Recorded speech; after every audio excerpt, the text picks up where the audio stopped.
Can I have that? Thanks.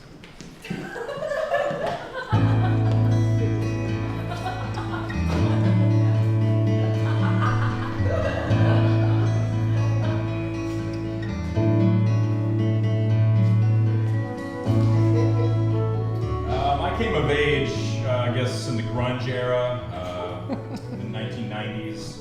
I don't look like I look pretty young, I think, except for my balding head.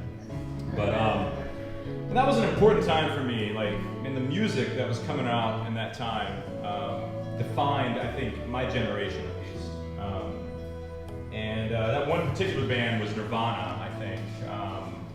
Any of you that don't know, that was a Seattle grunge band that kind of just like destroyed glam rock and heavy metal as we knew it back in 1991 with the, especially with Smells Like Teen Spirit when that came out. And I loved anything that Nirvana did. I still have it on my iPod, which when I'm doing work calls or something, I plug it in and I just play a lot of Nirvana. It just makes me feel good. It makes me feel alive, my youth. But in April of 1994, I was at rehearsal for, it was in the one-act play that my high school was doing my senior year, a play called Black Angel, about a Nazi war criminal that's hiding in France, and then the townspeople find out that he was a Nazi war criminal, and then they end up burning him and killing him. And I played the lead in that. I played the guy that died. Anyway, we're at play practice, as we called it, because we're in Texas. Everything revolves around football, and so you went to football practice, you went to volleyball practice, you went to play practice instead of rehearsal. And I was going over my lines, and this one guy, Josh, walked in. He was like, "Starr, Kurt Cobain killed himself." And I was like, "Yeah, that's not true. Yeah, that wouldn't happen." Because I thought that, like, there's no way that he would have done something like that, because that would have been like craving the spotlight too much for me, and I thought so. But the whole rest of it, and then I just like put it out of my mind, and we went through the rest of rehearsal, and then it stuck with me because I was like, man, he seemed very serious. He seemed, like he was telling the truth, even though I didn't believe him. And I got home, and I called my best friend Alan. I was like, Alan, I heard that Kurt died. He was like, I've been watching TV all day. And I drove over to his place because I didn't have cable, so I couldn't watch MTV. So I went over and we watched the rest of the broadcast that was going on that day. And it bummed us all out. Everyone was sad during that time. If any of you in the audience were alive and stuff. And I just remember at that point, I was like, oh, this is what my parents' generation must have thought when Kennedy killed himself.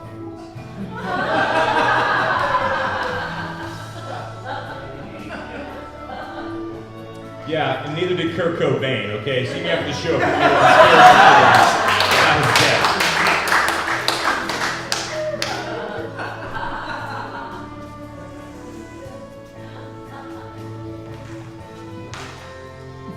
I went to a small junior college in East Texas called Panola College in Carthage, just kind of close to the Louisiana border. I was a theater major there. My second year, I had met this kid, or my freshman year, I met this kid who was a senior and graduating, and I was telling him about our program and how great it was, even though it really sucked. I just thought he was cool, and I was like, oh, I want to hang out with this guy, so I'm going to convince him to come to my junior college. And so he did, and then we were roommates. That's kind of another reason why I was like, oh, I want you as a roommate as well. I used to play a lot of practical jokes on Dylan.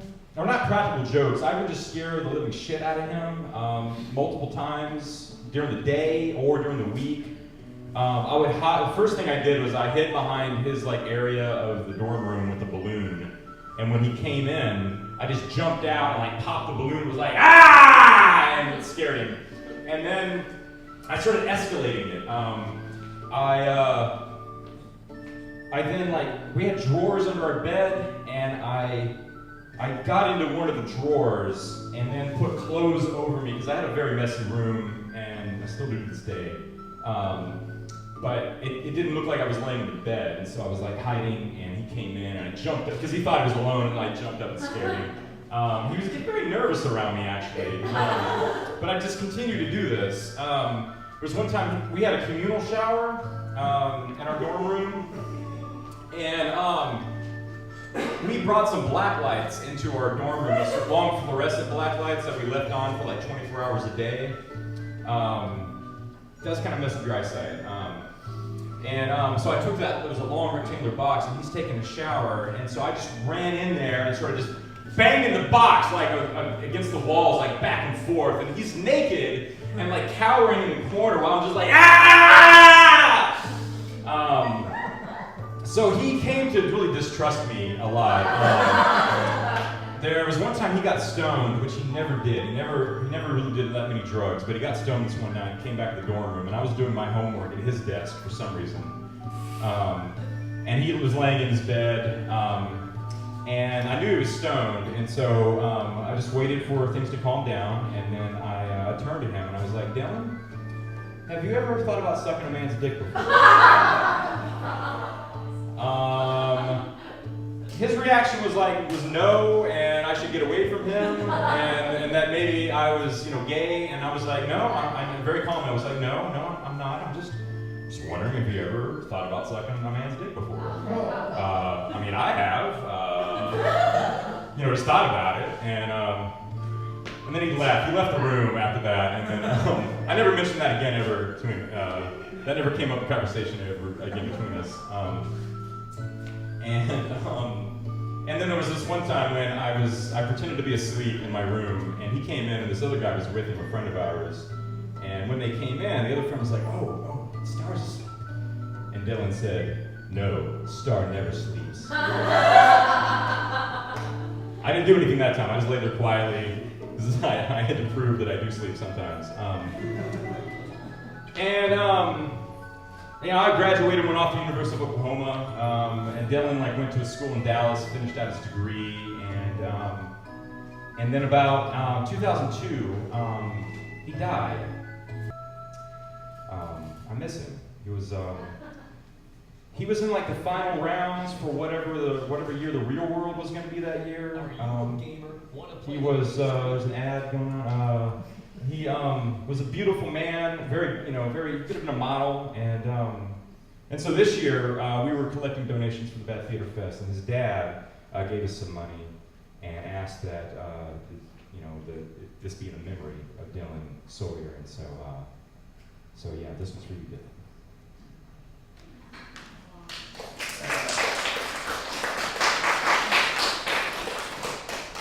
Starr is my real name. It's on both my birth certificates that I have, and I have two. It's a long story, not for tonight. I grew up with my grandparents. I didn't know my dad, and that's because my dad didn't know me. I was kind of a secret birth with my mom, and it was about when I was 21. The internet was really big then, 1996, or just coming into its own at that point. That's when we had search engines.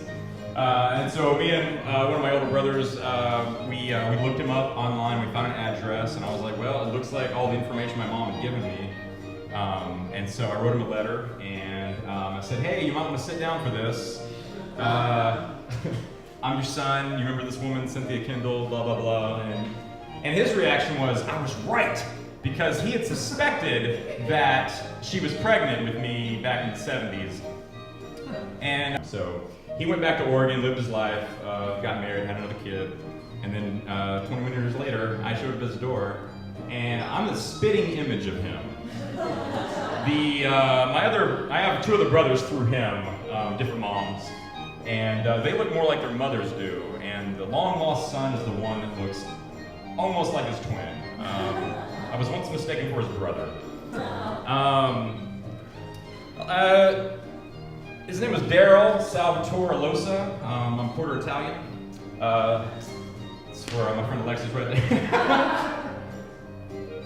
I found a lot of weird, cool things about my dad. He was a tree planter. He would go in after the Forestry Service, would go in and cut trees down, and then these guys that he was in a co-op with would go and replant the trees, by the acre, and that's how he made his living for a long time. And they still to this day will go back to that area of campground and go look at their trees that are now 30 years old, very, very hippie. That's where I get my roots. We're both big. I share a lot of stuff with him that I didn't know I did because I didn't grow up with him or anything. A lot of mannerisms that just developed somehow, which I think is weird about our genes and how we get passed on. We're both big pot smokers, which I embraced later in life. I think thanks to him. My dad was a little bit of a rabble-rouser, I would say, an instigator, as his friends would call him. He went on this. He was saving. They wear these specialized boots that have these like spikes in them, so they can walk up these really big slopes of on these mountains up in Oregon. And he was saving up for like weeks. It was like they were $200. A brand new pair of boots was $200. And so he had saved up all this time. He had that $200 in his hand, and then he blew it on cocaine that night. Wasted all of his money, and the next day he was wearing his old boots and like just cussing and mad at himself because he had wasted all his money on cocaine. He was on this one gig with another guy. They were working with some other people in a different like co-op or camp or whatever, and his friend was like, "Hey man, like we don't know these guys, so we need to be like on our best, like all business and make sure we know what we're doing and stuff." And my dad, I heard that he had nodded his head like, "Yeah, okay." So they set up his tent, and that entire week, every beer that he drank, he would just throw on the ground. He wouldn't pick up anything. So by the end of the week, his campsite was just littered with beer cans. It was kind of like, don't tell me what to do, and also I'm gonna have fun with these guys. A lot of that spirit, I think, sticks with me, or it's inside of me, because as you heard with how I tortured my roommate Dylan, I just find some things funny that that maybe would get on somebody else's nerves.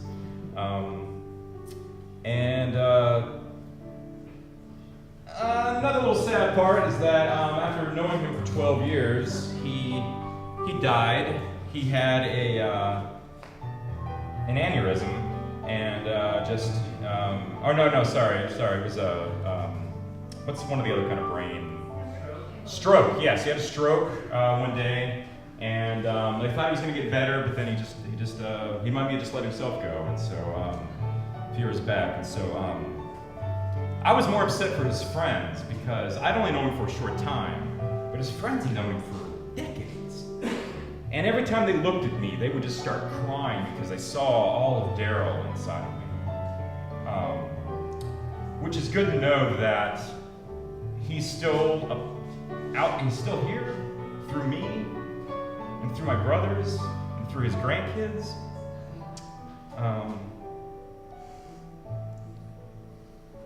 And so there's a lot of death in these stories. But I have this kind of, I guess, a good outlook on it because I'm not really scared of death. I mean, I'm going to avoid it at all costs. Because I want to live forever. And I don't mean like I want to live into my 90s. I really do want to live forever.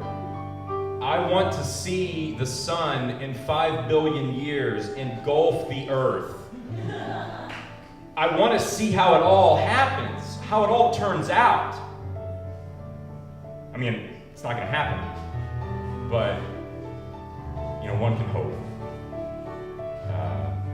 Thanks a lot, everybody.